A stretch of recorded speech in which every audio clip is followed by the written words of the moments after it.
On va donc conclure cette émission en compagnie de deux nouveaux intervenants qui nous ont rejoints sur ce plateau. Tout d'abord, Olivier Tilly, bonjour, bienvenue à vous. Vous représentez le club des entreprises ouest des Côtes d'Armor et vous remplacez Sylvie Jeannot, qui est l'actuelle présidente, et vous étiez, vous, président auparavant. Et puis, j'ai également le plaisir d'accueillir Jean-Pierre Roche, bonjour. Vous êtes le directeur de la Cité des Télécoms, dont on reparlera dans quelques instants. Alors, Olivier, d'abord, expliquez-moi à quoi sert un club des entreprises. Alors, c'est un club, on va commencer par l'origine, c'est un club qui a été créé en 2009 avec une douzaine d'entrepreneurs au début. On est rapidement monté une trentaine, donc là on s'est dit il y a peut-être quelque chose à faire. Et à l'origine, le club a été fait pour justement permettre aux entrepreneurs de se rencontrer, d'échanger. Plus on allait, plus on s'est aperçu qu'il y avait une demande. On est passé donc à 97 entreprises actuellement. Et les missions ont, au fur et à mesure, depuis 2009, évolué, puisque à force d'échanger, on s'est aperçu qu'on pouvait aussi se fédérer. Et puis maintenant, on discute de plus en plus avec les élus locaux sur les différentes problématiques qu'on peut avoir. Et ensuite, la troisième phase, c'est qu'on essaye de développer un peu l'attractivité du territoire en faisant des différentes activités pour faire connaître les entreprises et faire connaître le territoire local. On va voir que vous ne manquez pas d'originalité, mais ça, on va en reparler dans quelques instants. Est-ce qu'il y a une typologie des entreprises qui font partie de votre club? Est-ce que c'est quelques secteurs d'activité qui sont plus représentés que d'autres? Non, on a vraiment toutes sortes d'entreprises. Ça va de l'artisan qui travaille seul à l'entreprise de 200 personnes, donc de la société de service à l'artisanat, donc bâtiment, et puis recherche, développement et ainsi de suite. Alors, vous le disiez, l'un des objectifs de votre club, c'est de fédérer les entrepreneurs, que ce soit des hommes ou des femmes d'ailleurs, c'est important de le préciser, parce que l'entrepreneur ne doit pas être seul. C'est vrai qu'être chef d'entreprise, c'est compliqué. L'intérêt d'un club, c'est notamment de pouvoir échanger ses problèmes, par exemple, ou ses bonnes idées. Tout à fait, tout à fait. On s'est aperçu que lorsqu'on fait une réunion, donc il y a un intervenant, un thème précis. Et souvent, les gens arrivent, puisque bon, le travail d'un entrepreneur, c'est pas toujours d'arriver à l'heure non plus, parce qu'on est un peu débordé. Parce qu'il y a beaucoup de choses à faire. Voilà, tout à fait. Et donc, ils arrivent au fur et à mesure de la réunion, et surtout, il reste beaucoup après. Alors ça, c'est parce que l'esprit du club est comme ça, c'est très convivial, mais on s'aperçoit qu'il y a un besoin d'échanger, un besoin de trouver, on ne va pas dire du réconfort, mais au moins une oreille patiente qui puisse dire, bah, si moi j'ai déjà eu ce problème-là, eh ben, on peut peut-être le régler ensemble, on en reparle demain ou après-demain, on s'appelle et on voit ça. Donc ça permet aussi à l'entrepreneur de sortir de ce quotidien et puis d'avoir une oreille attentive à ses problèmes. Et puis il y a ces réseaux, dans le bon sens du terme, qui se créent. Un tel connaît un tel qui peut aider un tel ou un tel. Voilà. Ouais, c'est essentiel dans le monde économique. Il ne faut pas l'oublier, ça. On l'oublie souvent, et nous, on l'a compris très vite ici, mais bon, je sais qu'ailleurs aussi, mais sans un réseau très bien maillé, on a du mal à faire évoluer sa société, parce qu'on s'aperçoit que quand on connaît les gens, ça va un peu plus vite. Le fameux carnet d'adresses, toujours très utile. On a beaucoup parlé d'innovation au cours de cette émission, on va continuer à en parler. Comment vous expliquez-vous qu'ici, sur ce territoire de Lannion, on ait autant de matières grises qui phosphorent? On a vu des produits extrêmement innovants dans le domaine des télécoms, dans le domaine de la wiki radio. On a vu notre brique en argile qui permet de conserver son vin à une bonne température. Il y a un climat particulier du côté de Lannion? Ça doit être l'air iodé, mais à part ça, je pense surtout c'est l'historique. On avait une personne, donc Patrice, qui était là tout à l'heure d'Orange Lab, qui nous expliquait que ça existait depuis 1960. On a effectivement donc Orange, on a un grand site Alcatel. On a eu pendant plusieurs années la Sagem, qui était présente aussi, qui n'est plus malheureusement. Et toutes ces sociétés-là ont fait qu'on a attiré de la matière grise sur le territoire depuis 40 ans, 50 ans. Et au bout d'un moment, ces gens-là, comme l'air est plutôt bon, n'ont pas voulu partir, parce que des mutations étaient demandées, ou voire fortement conseillées. Et ils se sont dit, non, nous, la qualité de vie est tellement bonne dans le Trégor qu'on va y rester. Et ils ont donc décidé de monter leur propre société, donc soit en sous-traitance pour ces grands groupes-là, soit en se lançant seul avec des idées innovantes. Et c'est pour ça que c'est le terreau en fait, de notre territoire. Alors ce terreau il fonctionne à la fois pour les grandes entreprises qu'on vient d'évoquer, mais également pour tous les sous-traitants qui les accompagnent, qui sont parfois d'ailleurs d'anciens salariés de ces grandes entreprises. Ça veut dire qu'il y a un maillage assez complet économiquement il y a les donneurs d'ordre et puis il y a ceux qui les accompagnent. Tout à fait. Tout à fait. Et ça depuis des années, et ça continuera comme ça, puisqu'a priori, la technologie, comme on l'a vu tout à l'heure, dans la région, reste assez présente. L'attractivité, on en a parlé. Alors, sérieusement, il y a ces grandes entreprises, il y a leurs sous-traitants. Un peu moins sérieusement, c'était Riodé, mais ça fait jamais de mal après tout. Comment on peut renforcer l'attractivité de ce territoire? En faisant parler de lui? Alors, c'est l'une des tâches du club, justement. Ça a été, on s'est dit, bon, on est le Trégor, nous on le connaît, comment le faire connaître ailleurs? Et donc, on a décidé, il y a 2 ans, de créer ce qu'on a appelé la menhir parade. C'est-à-dire qu'on a créé 35 menhirs à base de matières comme les coques de bateau, donc assez solides. Il y en a une d'ailleurs dans le jardin, ici présent à la société Varingame. Et à côté de ça, on s'est dit, on va les faire peindre, parce qu'on va mélanger donc, la culture, le culturel, l'entreprise et le grand public. Pour faire connaître la région, on s'est dit, bon, on va faire ça entre nous, puis ça va fonctionner. Et nos 35, on était parti sur 25 menhirs, on a été obligé de faire 35, tellement que la demande était forte.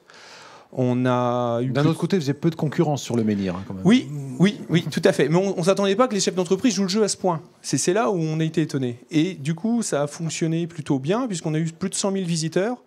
On a fini à Paris avec comme marraine Nolwenn Leroy et Jean-François Lamour, l'ancien ministre des Sports, qui nous ont parrainés lors de la fête de la Bretagne à Paris 15e.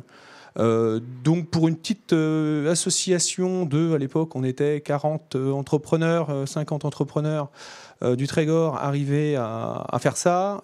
C'était vraiment avec l'aide évidemment de toute aussi la communauté de communes, des mairies qui nous ont aidés dans notre démarche. Bon, Olivier Tilly, on va conclure avec ça. On a bien compris qu'il y avait un tissu économique qui certes était comme dans pas mal d'endroits confrontés à des difficultés, mais il y avait un vrai dynamisme, une envie d'innover. Est-ce qu'aujourd'hui, ce tissu a face à lui, j'allais dire, les compétences qui lui sont nécessaires pour continuer à se développer? Je dis ça parce que votre métier, c'est les ressources humaines. Tout à fait. Donc je m'occupe accessoirement, en plus du club d'entreprise de temps en temps, je m'occupe d'une agence, d'un réseau de travail temporaire qu'on a créé il y a 10 ans avec mon associé. On est pur breton, ce que ça s'appelle AOL, donc le vent en breton. On a 9 agences en Bretagne. Et donc le recrutement, effectivement, c'est un souci, mais c'est un faux... On a du mal à recruter, effectivement, parce que les gens, pour venir à Lannion, quand ils sont à Paris, ils regardent d'abord où c'est. Alors, ils regardent le village gaulois, ils regardent la côte, ils disent Perros-Guirec, c'est joli, les macareux, mais à côté de ça, qu'est-ce qu'on va faire le reste du temps? Et quand ils viennent, à un moment, ils partent plus. C'est un peu comme le Nord. Sauf qu'ici, on pleure pas en arrivant. C'est ça. Et donc, ils s'aperçoivent que l'hygiène de vie est vraiment très bonne. Donc, les gens restent. Mais le plus difficile, c'est les convaincre de venir. Mais ensuite, une fois qu'on a passé ça, il n'y a plus aucun souci. Ils font de la pub pour le secteur en plus. Il n'y a plus aucun souci et il y a de belles entreprises à venir découvrir. Les entreprises ont fait beaucoup d'innovation. Alors, on va continuer à parler d'innovation avec vous, Jean-Pierre Roche. Je rappelle que vous êtes directeur de la Cité des Télécoms. Alors pour ceux qui ne le sauraient pas, il y a cette histoire industrielle qui date des années 50, des années 60 avec un certain nombre de grands noms. Et à côté de ça, il y a eu la volonté justement de raconter cette histoire et ça a été le rôle, et ça reste le rôle de la Cité. Oui, tout à fait. Je voulais juste revenir sur le fait qu'effectivement, la cité est connue parce qu'il y a un monument historique qui englobe une antenne. Cette antenne a été construite en 62 avec les laboratoires de ce que l'on appelait le CNET à l'époque et qui a permis les premières retransmissions télévisées avec les États-Unis. Alors, c'est la fameuse grosse boule là qu'on voit. Absolument. Voilà. On appelle le radome. Le radome. Voilà, le fameux radome. Et donc la volonté du groupe France Télécom à l'époque, en 91, c'était effectivement, à partir du moment où toutes les transmissions se sont arrêtées avec ce système d'antenne, c'était de pouvoir le faire visiter. Donc de là, s'est construit un centre d'exposition et on en a fait un musée. Donc ça a été jusque dans les années 2005-2006. Et dans ces années, le groupe France Télécom, avant qu'il ne se transforme en groupe Orange, a décidé de créer une fondation d'entreprise. Et une fondation d'entreprise a une autre vision qu'effectivement qu'une approche muséale. Une fondation d'entreprise, d'abord, c'est un engagement. C'est un engagement que prend le groupe pour 5 ans. Et l'objectif était non pas de raconter simplement une histoire, mais c'était de raconter une histoire, mais de montrer les évolutions des innovations, ce qu'elles avaient pu avoir comme impact, notamment dans le monde des télécoms. Alors, le but, c'est bien évidemment de continuer à raconter cette histoire, parce que ça n'est pas mis de côté, mais j'allais dire que vous avez complété le panel, notamment à destination des plus jeunes, parce que vous accueillez beaucoup de scolaires. Oui, alors sur un panel de globalement 70-75 000 visiteurs, on a 50% de scolaires. Et donc dans le centre d'exposition, puisqu'effectivement on pourrait se contenter de ne montrer que le passé, non, nous on a créé des expositions pour expliquer ce que c'est que le numérique, puisque maintenant on en a parlé tout à l'heure, et donc on a créé Notre vie est numérique maintenant. Notre vie est numérique. Nous sommes même allés un petit peu plus loin, puisque notre exposition, qui est permanente évolutive, s'appelle Les coulisses du monde digital, où l'objectif était de planter le décor sur ce qu'étaient les fondamentaux, ce qu'étaient les interfaces et le réseau, de façon à donner des éléments de discours à tout le monde pour comprendre un petit peu tous les usages qui pouvaient arriver dans le monde numérique de demain. Alors, quand on parle de numérique à des ados, à des enfants, bien évidemment, ça capte leur attention immédiatement. Oui.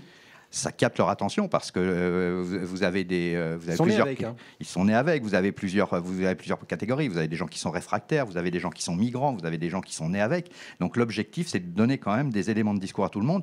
Le but n'est pas de les convaincre. Le but est de leur donner des éléments pour qu'ils puissent réfléchir à quoi ça peut leur servir dans leur vie quotidienne. Et quand vous dites leur vie quotidienne, ça peut être aussi également leur vie professionnelle. Parce qu'on a un vrai problème en France, c'est que les jeunes garçons et les jeunes filles sont parfois, peut-être un peu moins les jeunes filles, sont parfois un peu effrayés par les études scientifiques. On peut vraiment se faire plaisir en faisant des études scientifiques. Absolument. Alors, il y a beaucoup de statistiques qui sortent où, effectivement, jusqu'au bac, c'est relativement équivalent. Et puis après, il y a une dilution, malheureusement. Donc, c'est vrai que c'est un des vœux pieux que l'on a, c'est d'attirer des gens, et si possible, des femmes dans le monde scientifique. Et puis, on s'aperçoit que par une certaine approche, on peut montrer que c'est pas si complexe que ça. C'est relativement simple. Après, effectivement, c'est l'approche et tout le naming qu'on peut y mettre derrière.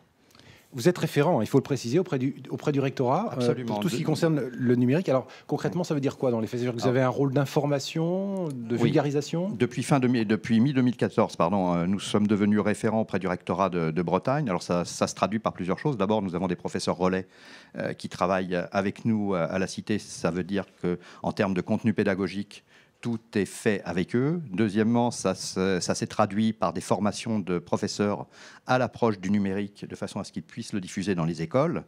Et troisièmement, nous avons aussi donc un lieu où nous avons créé énormément d'ateliers sur par exemple, l'Internet, sur la programmation, sur les robots, enfin, tout un tas de choses, de façon à leur apprendre. Effectivement, ils viennent avec des classes et ils passent du temps à la Cité. Et l'une des innovations de demain, pour nous, c'est d'aller maintenant dans les écoles.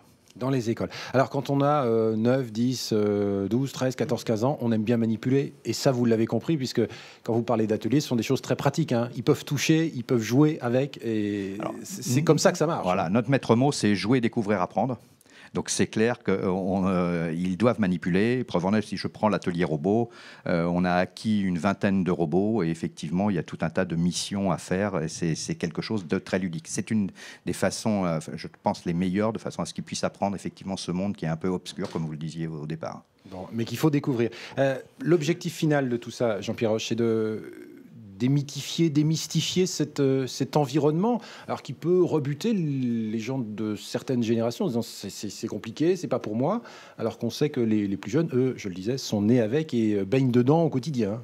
C'est de montrer les usages, parce que je ne vais prendre qu'un seul usage, effectivement, dans le monde de l'agriculture, qui est un monde effectivement... un secteur fort ici. C'est un secteur très fort. On s'aperçoit qu'effectivement, certains agriculteurs sont énormément en avance dans le monde du numérique. Donc on leur montre un petit peu ce à quoi ça peut servir. Dans le monde de la santé, c'est quelque chose qui sert au quotidien. Donc on leur présente tout un tas d'exemples. Et d'ailleurs, on s'est rapproché, et heureusement, parce que nous faisons partie du même groupe, des Orange Labs. Donc nous avons cette chance d'être voisins. Et à partir de courant 2015 et 2016, nous pourrons montrer certaines innovations, effectivement, qui sont déployées dans les laboratoires. Bon, on va conclure avec ça, Jean-Pierre Roche. Qu'est-ce qu'il y a à voir en ce moment à la Cité des Télécoms? Il y a un certain nombre d'expositions qui sont des expositions temporaires, parce que le but du jeu, c'est bien évidemment de proposer différents regards sur ces technologies et cet environnement économique et technique. Alors pour l'année 2015, ça va être tourné autour de deux grands thèmes. Le premier grand thème, ça concerne les illusions d'optique. Donc on a une très grande exposition de 350 mètres carrés autour de toutes les illusions d'optique que l'on peut avoir, et y compris avec des anamorphoses. Alors, je vous les laisserai découvrir et je vous y invite à venir les voir. Et puis, ça concerne aussi les ateliers, puisque nous faisons beaucoup d'ateliers, notamment dans la partie du développement durable, et nous sommes associés avec des entreprises locales, de façon à ce qu'ils puissent mettre à la Cité des prototypes que nous mettons en expérimentation chez nous à la Cité. Et qui sont à découvrir. Vous nous rappelez l'adresse ? Oui, à Pleumeur-Baudou. Voilà, c'est route du parc du Radôme à Pleumeur-Baudou. Et c'est à découvrir, bien évidemment, pour toute la famille. C'est important de le préciser. Merci, messieurs, pour votre témoignage. On va maintenant conclure cette émission. D'abord, en remerciant tous ceux qui ont participé, que ce soit devant ou derrière la caméra. Et puis, je vous rappelle cette grande soirée, cette soirée de remise des Oscars de l'économie. Ça se déroulera donc à Lamballe le 26 février prochain à partir de 18h30. Et ce sera retransmis, bien évidemment, sur Armor TV. Merci à tous de votre fidélité.